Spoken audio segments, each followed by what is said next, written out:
Hello, welcome to another reading of The Count of Monte Cristo by Alexander Dumas. Hi, everybody. If you're watching this right after the last video, obviously you guys know the events that are transpiring. You have Edmund, being the main protagonist of this story, has been arrested under suspicion of being a Bonapartist. And you see a bunch of people that are trying to take advantage of the situation, that are grieving for the situation. And the last chapter was going over the grief that, or the feeling of remorse and uh you get this he's not necessarily a judge or a lawyer. He's the procureur de rue, which is kind of like a lawyer in some ways. He's like a judge, but he sentences Edmund to save his family's reputation, and now you feel like the guilt starting to get to him little by little when Mercedes is in front of him. There's even the line at one point where he states that if she had just asked him uh, politely, or just like asked him with sobbing tears, that uh, he would have caved under the pressure of sending Edmund to that prison and would have had him released. So it's interesting to see all these like different characters like having like this backstory that the movie doesn't necessarily touch on too much either. But for today's story, we have chapter 9, The Cabinet of the Tuileries. So, we will now leave Villefort traveling with all speed to Paris and pass into the little cabinet of Tuileries, with its arched windows, which is so well known as being the favorite cabinet of Napoleon, Louis the 18th, and Louis Philippe. There, seated at a walnut table which he had bought from the Hartwell, and to which he was greatly attached, King Louis the 18th was listily listening to a gray-haired, well-groomed, aristocratic-looking man of 50 or 52 years old, and was at the same time making notes on the margins of a volume of the Griffius edition of Horace, an edition full of inaccuracies, but nevertheless much valued, from which his Majesty drew many of his wise philosophical observations. What did you say? The king inquired. That I am somewhat harassed, sire. Really? What, King, care is on your mind, my dear Balacas? Sire, I have every reason to believe that a storm is brewing in the south. Well, my dear Duke, Louis the 18th replied, I believe that you are misinformed, for I know for certain that the weather is very fine in that quarter. Intellectual as he was, Louis the 18th was very fond of a pleasant jest. Sire M. de Blacas continued, if only to ease my mind of a faithful servant, could your majesty not send Languedoc province and Daphnin some trustworthy men who would report on my feelings in these three provinces? Canimus surdis, answered the king, continuing his annotations, which, for those of you that don't speak Latin, means we preach to the deaf. Sire, the courier laughingly replied, as you appear to understand the hemistrix of the poet Venusia, it is only fitting that your majesty should believe in the good feeling of France. Nevertheless, I do not think I am quite wrong in fearing some desperate attempt. By whom? By Bonaparte, or at any rate his party. My dear Balacas, replied the king, your alarms prevent me from working. and your feeling of security, sire, that prevents me from sleeping. Wait, my dear Duke, wait a moment. And I have a happy note from Pastor Quam Trahiret, which I guess when the herdsman carried out the reference, they don't really have any reference for that. There was a moment's silence during which Louis XVIII wrote in a minute of handwriting as possible a note on the margin of his Horace, which having finished, he said, rising with the satisfied air of a man who thinks he has an idea of his own because he has commented on the idea of another. Continued, my dear Duke, I am listening. Sire, Balaka said, for one moment hoping to use Villefort to his own advantage, I must tell you that these are not mere meaningless rumors and idle tales to disquiet me. A man of strong common sense, meriting all my confidence, and charged by me to watch over the South.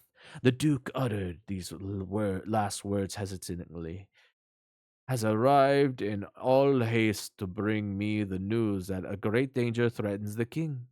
I came without delay to you, sire.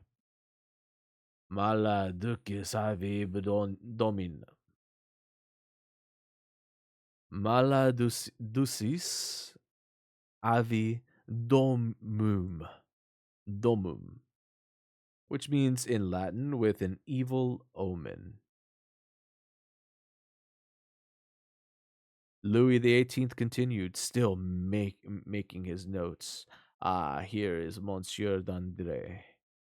You did say Monsieur d'André?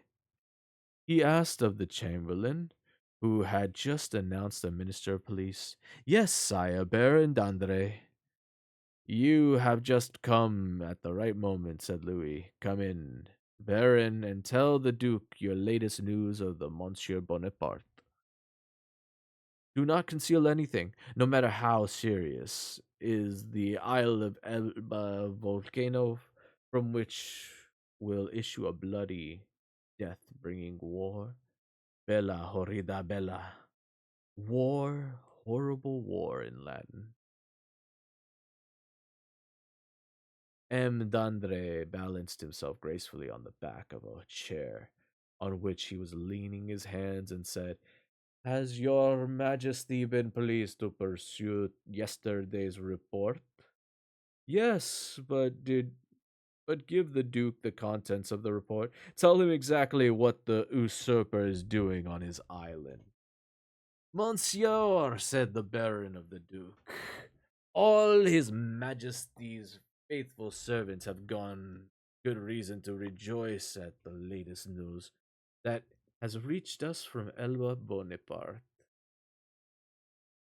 M. Dandres looked at Louis, who, busily engaged in writing a note, did not even raise his head.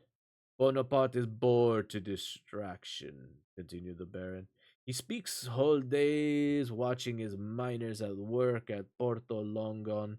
Moreover, we have ascertained that it will not be very long before the usurper is quite insane.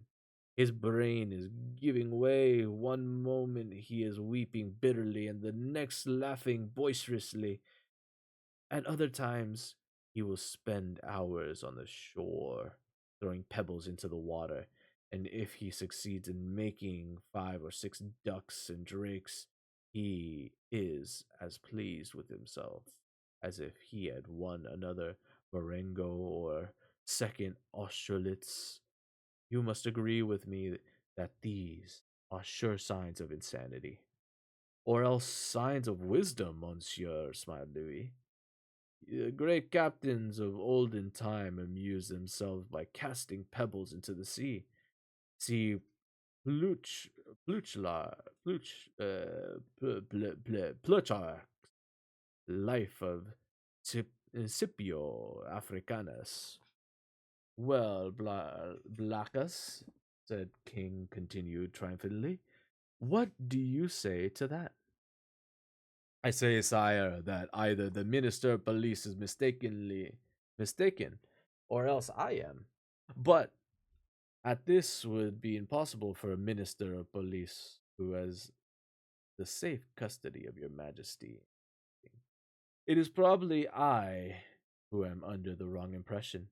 Nevertheless, sire, I would question before your majesty the gentleman of whom I spoke just now.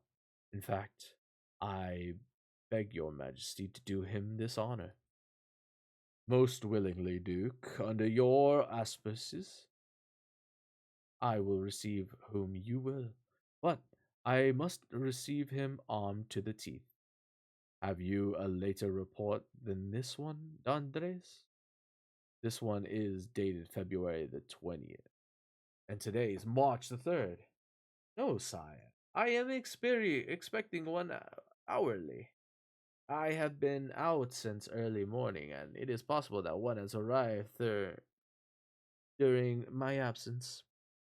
Then hie you to your office, and do not forget that I am. I go, sir, and shall be gone but 10 minutes. In the meantime, sire, said Monsieur de Blacas, I will fetch my messenger, and he has covered 220 leagues in barely 3 days. Why all this unnecessary fatigue and anxiety when we have the telegraph, which takes us but 3 or 4 hours?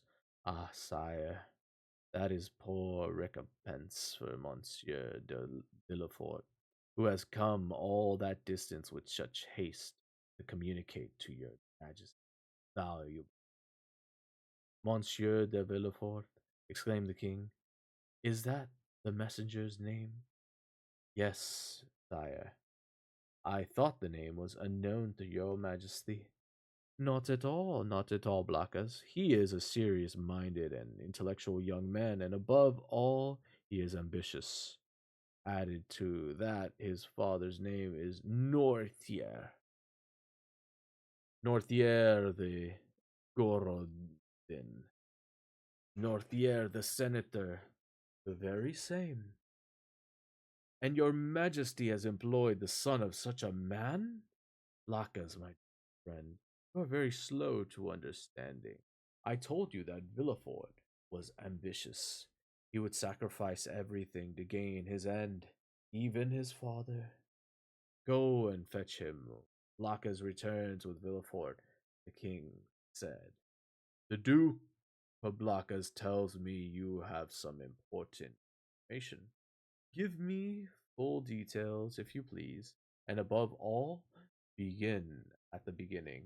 I like order in all things. Sire, Villefort answered, I will give your majesty a faithful report.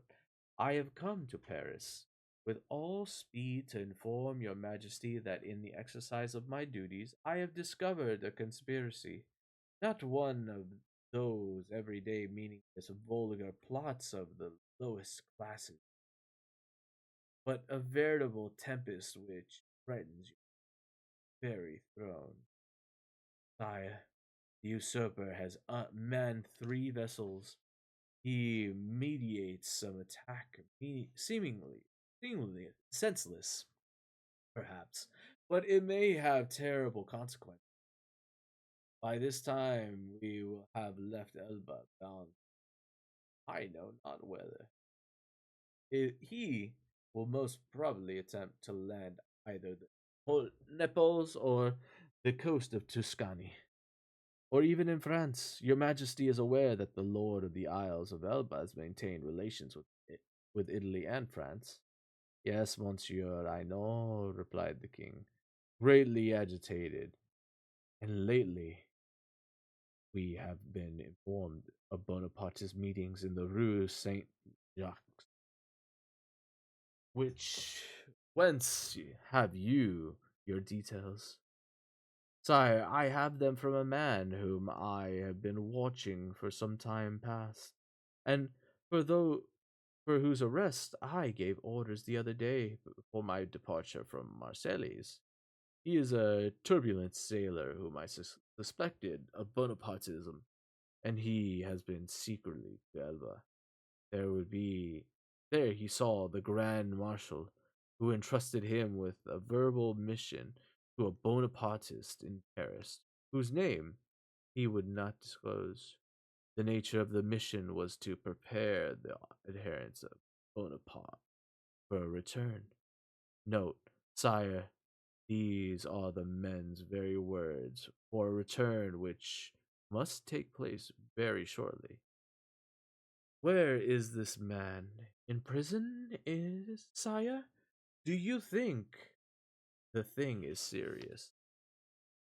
Sire, I fear it is more than a mere plot. It is conspiracy. In these days, it is easy to plan a conspiracy. The king answered, smiling, but it is difficult to carry it out for the simple reason that, being recently reestablished on the throne of our ancestors, we have we have our eyes at once on the past and present and future. If Bonaparte landed at Naples, the whole coalition would be at his heels before he Plombino. If he landed in Tuscany, he would be a hostile creature, hostile country. Wherein, if he landed in France, he would have but a handful of men, and we should soon overpower him. At this moment, the minister of police entered, pale as white, trembling, with with a scared. And that concludes chapter number. Holy moly, I felt the fatigue there. Oh my god. I'm not sure if you guys actually felt that one. Ooh, those last couple paragraphs were really hard to get through. Ooh. But thank you for watching. Hi, everybody, and from YouTube. If you are watching from YouTube, make sure you hit the like, subscribe, and all that good stuff. It helps with seeing all the really good shit that you guys like to see from these story times. Make sure you comment. It helps with the algorithms, and I'll see you guys all later for the next one. There's gonna be some boxes that will be appearing down here at the bottom of the pages for the Grimm's fairy tales and the tales of horror. But go check those out. They're really good stories in there. A lot that I've been doing over the past year or so. So I'll see you all in the next one. Later. Bye. Bye, bye, bye, bye, bye.